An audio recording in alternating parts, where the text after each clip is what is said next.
ఇప్పుడు నేను చెప్పే టాపిక్ చాలా సిల్లీగా అనిపిస్తుంది, కానీ ఈ సిల్లీ టాపిక్నే చాలామంది సీరియస్గా రియాక్ట్ అవుతారు, ఓవర్గా థింక్ చేస్తారు. అదేంటంటే, మనం ఏ పని చేసినా, మనం ఎలా ఆలోచించినా ఆ నలుగురు ఏమనుకుంటారు, లేదా ఏం ఆలోచిస్తారు ఆ నలుగురు అని ఆలోచిస్తూ ఉంటారు. వినడానికి చిన్న చిన్న పాయింట్ అనిపించవచ్చు, కానీ కొంచెం లోతుకి వెళ్ళి మనుషులు కొద్దిగా దీనివల్ల ఎంత సఫర్ అవుతారు, ఎట్లా ఆలోచిస్తారు, ఎలా రియాక్ట్ అవుతారు అనే విషయాల గురించి కొంచెం మాట్లాడుకుందాం. ముందుగా మనం చెప్పాల్సింది ఏంటంటే, మనం చిన్నప్పటి నుంచి మనం వింటూ ఉంటాం ఈ మాట: నువ్వు బాగా చదువుకో, నలుగురికి నేను ఏం చెప్పాలి, మీ పిల్లోడు ఇట్లా చదువుతున్నాడు, ఈ పని చేస్తున్నాడు అని. లేదా నువ్వు మంచి ఉద్యోగం చేసుకోకపోతే నలుగురు నాలుగు రకాలుగా మాట్లాడతారు, ఇంకా సెటిల్ కాలేడా అని. మంచి పెళ్ళి చేసుకో, ఇంకా పెళ్ళి కాలేదా అంటారు. నాకు ఏం చెప్పమంటావు, నా పరుగు పోతుందాడా అంటారు. మ్యారేజ్ అయిన తర్వాత పిల్లలు ఇంకా కాలేరా అంటారు, వాళ్ళ కోసం పిల్లల్ని అంటావు. అంటే జనరల్గా చాలామంది లోతు ఆలోచిస్తే మనం బతికే సగం మందిలో సొసైటీ కోసం బతికే వాళ్ళే చాలామంది ఉంటారు. సొసైటీలో ఉన్న మనుషులకి అగెనెస్ట్గా, అంటే వాళ్ళకి దూరంగా బతికే వాళ్ళు చాలా తక్కువ మంది ఉంటారు. అలాంటి వాళ్ళకి ఈ సొసైటీలో ఉన్న మనుషులకి సంబంధం లేకుండా బతుకుతారు, అది చాలా రేర్ ఉంటారు. సో ఇందులో నేను ఏమంటున్నా అంటే, ఇప్పుడు చాలామంది అంటారు, నేను ఏదైనా కొత్తది తయారు చేయాలనుకుంటా, కొత్తగా ఆలోచించాలనుకుంటున్నా, కానీ నాకు ఎప్పుడు ఏదో ఒకటి విమర్శలు వస్తాయి, లేకుంటే వాళ్ళు వీళ్ళు ఏమనుకుంటారు అని ఆలోచిస్తూ నేను ఆగిపోతున్నా అంటారు. చాలామంది టాలెంట్ పీపుల్స్లో ఎంతో మంచి ఐడియాస్ ఉంటాయి, కానీ ఆ ఐడియా బయటికి రాకముందే ఏదో స్ట్రెయిన్ అవుతాడు. అది వర్కౌట్ అవుతుందా, వర్కౌట్ కాదా, లేకుంటే అది వచ్చిన తర్వాత ఎట్లా రియాక్ట్ అవుతారు, అదొక మానసిక పరిస్థితి క్రియేట్ అవుతారు. సో అలా ఆలోచించే వాళ్ళకి నేను స్ట్రైట్గా ఒక క్వశ్చన్ వేస్తా. సరే, నువ్వు చుట్టూ ఉన్న ఆ నలుగురు కోసం చదువుకున్నావు, చుట్టూ ఉన్న ఆ నలుగురు కోసం ఉద్యోగం చేస్తున్నావు, చుట్టూ ఉన్న ఆ నలుగురు కోసం మంచి పనులు చేస్తున్నావు, మంచిగా మాట్లాడుతున్నావు, అన్ని మంచి కార్యక్రమాల్లో పాల్గొంటున్నావు. ఆ నలుగురు కోసం పెళ్లి చేసుకున్నావు, ఆ నలుగురు కోసం పిల్లల్ని కన్నావు, ఆ నలుగురు కోసమే ఇల్లు కట్టుకున్నావు, ఆ నలుగురు కోసమే కారు బంగ్లా అన్నీ కొనుక్కున్నావు. ఇప్పుడు చెప్పు, నువ్వు ఆ నలుగురు కోసం అన్నీ చేసినావు, ఇంకా ఆ నలుగురు నీ గురించి ఏం మాట్లాడరు అని నువ్వు అనుకుంటున్నావా? నీ గురించి వాళ్ళు మంచిగానే ఆలోచిస్తారు అనుకుంటున్నావా? నీ గురించి మంచిగానే నలుగురికి చెప్తారనుకుంటున్నావా? గ్యారంటీ ఉందా? సో ఇంకెవరు ఆ నలుగురు? ఎవరు? ఇంకెందుకు ఆలోచిస్తున్నావు? వాళ్ళ గురించి ఆలోచించాల్సిన అవసరం ఏముంది? కొంచెం మెచ్యూర్డ్గా ఆలోచించు. కొంతమంది ఎట్లుంటారంటే, ఇప్పుడు ఆ నలుగురు గురించి చెప్తా నేను, నువ్వు ఆలోచిస్తావు కదా. ఇప్పుడు ఈ టైప్లో చెప్పినా కదా, ఇప్పుడు ఈ టైప్లో చెప్తా. నువ్వు ఫెయిల్ అయి పడిపోయినావు బాధతో, అదే నలుగురు వేరే వాళ్ళని కలిసి ఇంకో నలుగురికి ఆడి పని అయిపోయిందని చెప్తారు. నువ్వు ఉద్యోగం చేయకపోతే అదే అంటారు, ఎబ్బే అనవసరంగా చదివించినాం, వాళ్ళకి అసలు ఉద్యోగం లేదు, నాలెడ్జే లేదు అని ఇంకో నలుగురికి మాట్లాడతారు. నువ్వు ఎంత కొత్త ప్రయత్నం చేసినా కూడా ఫెయిల్ అవుతున్నావు. అప్పుడు అదే నలుగురు ఏమంటారు తెలుసా? బుద్ధిగా ఒక ఉద్యోగం చేసుకొని బతకక అన్ని పనికి మాలిన ఆలోచనలు ఎందుకు, టైం వేస్ట్ చేస్తున్నాడు, వాల్యూ తెలియదు లైఫ్ అంటే అంటారు. సో అదే నలుగురికి నచ్చినట్టు బతికితే ఆ నలుగురు నీ గురించి ఏమి మాట్లాడారు అనే ఆలోచిస్తున్నావు నువ్వు. అదే నలుగురికి ఆ ఆలోచన, అంటే వాళ్ళకి అగెనెస్ట్గా ఆలోచించి బయటికి రా నువ్వు. ఫస్ట్ ఏం అవసరం లేదు, లైఫ్ ఇది. నువ్వు ఇక్కడ నలుగురు ఏమనుకుంటారో అని ఆగిపోతే నువ్వు సగం చచ్చిపోయినట్టే. ఎందుకంటే నువ్వు ఫస్ట్ ఏమంటున్నా అంటే, ఒకసారి ప్రశాంతంగా కూర్చొని ఆలోచించు. ఎంత విలువైన పనులు నువ్వు జీవితంలో చేసుకోవాలి అనే ఆలోచన నీలో వచ్చినప్పుడు నెక్స్ట్ మినిటే అది ఏమవుతుందో, ఏమనుకుంటారో అని ఆలోచించే జనాలు లేరంటావా? సో నేను అనేది అదే. ఇప్పుడు నీకు నచ్చినట్టు ఫస్ట్ బతకడానికి ప్రయత్నించు, అన్నీ మారిపోతాయి.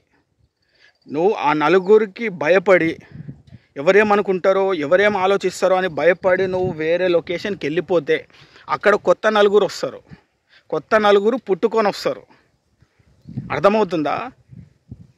సో నేనేమంటున్నా అంటే, ఇప్పుడు ఇలాంటి వాళ్ళని మనం ఎట్లా డీల్ చేయాలి, ఎలా వాళ్ళని మనము థింక్ చేయాలి అనేది నేను చెప్తా.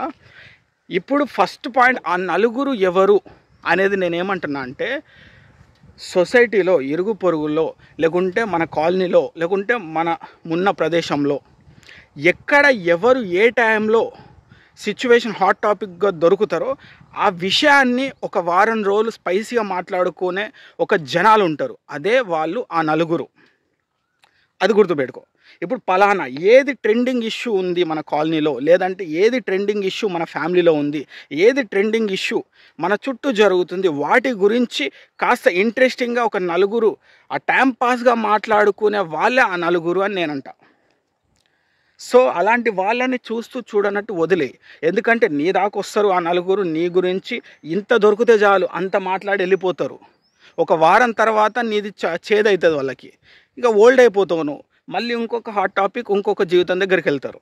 అట్లా వాళ్ళ నుంచి ఇంకొకళ్ళు, ఇంకొకళ్ళ నుంచి ఇంకొకళ్ళు, వాళ్ళు ఒకే దగ్గర ఆగిపోరు, మారుతూ ఉంటారు. వాళ్ళకి ట్రెండింగ్ ఇష్యూ కావాలి, స్పైసీ టాపిక్ కావాలి. సో ఇలాంటి అంటే అన్మెచ్యూరిటీ మనుషుల గురించి నువ్వు ఆలోచించి ఆగిపోతున్నావు. అది జనరల్గా ఆలోచించంటే ఎట్లా అనిపిస్తుంది? ఇప్పుడు ఇట్లాంటి వాళ్ళు, ఇట్లా ఆలోచించే మనుషులు, ఇలాంటి జనాల మధ్యలో నువ్వు వాళ్ళ గురించి ఆలోచించి ఆగిపోతున్నావు అంటే నీకన్నా గొప్ప మహానుభావుడు ఇంకా దేశంలోనే ఉండడు. ఎందుకంటున్నా అంటే ఇప్పుడు యూత్ మంచి టాలెంటెడ్ పీపుల్స్ ఉంటారు, మంచిగా చదివే పీపుల్స్ ఉంటారు, మంచి ఐడియాస్ ఉంటాయి. బట్ ఇక్కడ ఏమైతే అంటే నలుగురు, అరే ఇది కాదు ఇది చేపియండి, ఇది కాదు ఇట్లా చదివించండి, ఇది కాదు ఈ సీటు వచ్చేటట్టు ట్రై చేయండి అని రుద్ది మిక్సీలు వేస్తారు. బట్ ఏంటంటే అసలు వీడు ఏం చేస్తాడు, ఏం చేస్తే పర్ఫెక్ట్గా ఉంటాడు, ఏం చేస్తే అంటే ఇంకొక స్టెప్ పైకి ఎక్కుతాడు అనేది పక్కన పడేస్తారు. ఇక నాకేదో మార్కెట్లో కొత్త ఇష్యూ కనిపించింది, అది నీ మీద నేను రుద్దేస్తా. బట్ నీకు దేని మీద ఉందనేది నాకు అనవసరం. అట్లనే ఉంటారు సగం మంది జనాలు. సో నేను చెప్పే పాయింట్స్ ఇవే. ఎందుకంటే చాలామంది ఆలోచిస్తారు. కొంతమంది ఎట్లా అంటే కష్టమో సుఖమో బాధనో నష్టమో ఏదైనా కావచ్చు, ఒక అడుగు ముందేసిన తర్వాత ఏదైతే అదిగా ఫస్ట్ నిన్ను నువ్వు నమ్మి నువ్వు ఒక పని చేయాలని ఫిక్స్ అయిపోయి ఒక స్టెప్ ముందుకెళ్ళు. దాని తర్వాత ఏమన్నా కానిగా నువ్వు బాగున్నా నలుగురు అంటారు, బాగలేకున్నా అంటారు. ఇక్కడ అనడానికి చాలామంది రెడీగా ఉన్నారు. ఎందుకంటే వాళ్ళ లైఫ్లో కన్నా పక్కోడి లైఫ్ మీద చాలా ఇంట్రెస్ట్ ఉన్న జనాలు చాలామంది ఉన్నారు. అందులో నీ మీద ఇంకెక్కువ మందికి చాలా ఇంట్రెస్ట్ ఉంటుంది. సో ఎందుకంటే నువ్వు చాలా వీక్. ఇక్కడ ఎవరైతే వీక్ ఉంటారో, ఎవరైతే ఆ చిన్న చిన్న విషయాలకి ఇట్లా స్ట్రక్ అవుతారో, చిన్న చిన్న సిచ్యువేషన్స్కి డల్ అవుతారో, అలాంటి వాళ్ళ మీద చాలామంది ఫోకస్ చేస్తారు. వీడితో ఏం కాదు, అసలు వీడి లైఫ్ అసలు వీడికి క్లారిటీ లేదు, వీడిని ఏదో ఒకటి ఒక 4 మాటలు మేము మాట్లాడుకుంటే అట్లా నిన్ను తాలింపు చేసేస్తారు. ఇప్పుడు ఫర్ ఎగ్జాంపుల్ ఒక మాట చెప్తా. ఒకళ్ళకి ఒక వర్క్ చెప్పినాం అనమాట. అరే నేను ఇది చెయ్యాలనుకుంటున్నా, ఇట్లా ఆలోచనలో ఉన్నా అని. తర్వాత నీకేమనిపించిందంటే ఆ వర్క్ కష్టమే అని డిసిజన్ చేంజ్ చేసుకున్నావు. అంటే ఒక థాట్ అనేది నీలో నువ్వు మార్చుకున్నావు. సో ఆ టైంలో ఏమవుతుంది తెలుసా, వాళ్ళు ఏమంటారంటే తర్వాత వర్కౌట్ కానప్పుడు, అరే నా దగ్గరకు వచ్చి 100 చెప్పిండ్రా, ఇది చేస్తా అని చెప్పిండు, అయ్యే పని కాదని వాళ్ళే డిసైడ్ అయిపోయి వాళ్ళే ఇంకా ఒక దానికి స్టోరీ, కథ, కర్త, క్రియ మొత్తం రాసేసుకొని మొత్తం నువ్వు ఇంటికి వెళ్ళే లోపు ఊరంతా పులిహారలో దాంట్లో చింతపండు కలిపి తాలింపేసి కరివేపాకేసి మొత్తం దాన్ని మసాలా నూరి అందరికి పంచేస్తారు. సో అంటే అంత ఇంట్రెస్ట్ అన్నమాట వాళ్ళకి, చాలామందికి.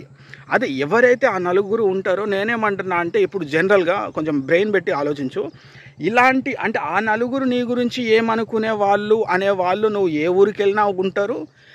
ఇల్లు ఖాళీ చేసి కొత్తిల్లు కట్టుకున్నా అక్కడ తయారవుతారు.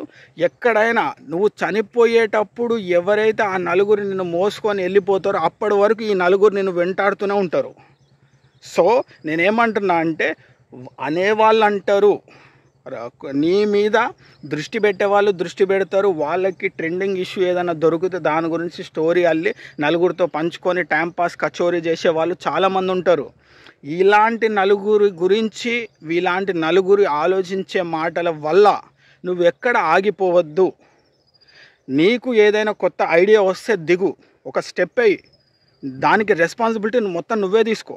ఫెయిల్ అయినా సక్సెస్ అయినా నీ వల్లే ఉండాలి. ఏదైనా ముందుకెళ్ళు. ఎవ్వరి మాటలు పట్టించుకొని ఆగిపోకు, ఎవ్వరి మాటల వల్ల నీ డిసిజన్ చేంజ్ చేసుకోకు. ఇంతకన్నా క్లారిటీగా నేను కొన్ని ఆర్టికల్స్ చదివి డెప్త్ వరకు కొద్దిగా మైండ్ ఎట్లా ఉంటుంది, ఎట్లా ఆలోచిస్తుండ్రు అనే డిఫరెన్స్ చూసుకొని ఇంతవరకు నేను చెప్పే ప్రయత్నం చేసిన. ఇంకా నువ్వు ఆ నలుగురు కోసమే ఆలోచిస్తే ఈరోజే నువ్వు అంతం అవ్వడం నా యొక్క డిసిజన్ అన్నమాట. ఎందుకంటే మనం ఎవరి గురించి ఆలోచించి మన లైఫ్ని మనకి నచ్చినట్టు మూవ్ కాకపోతే ఇంకా లైఫ్కి అర్థమే ఉండదని నా పాయింట్గా.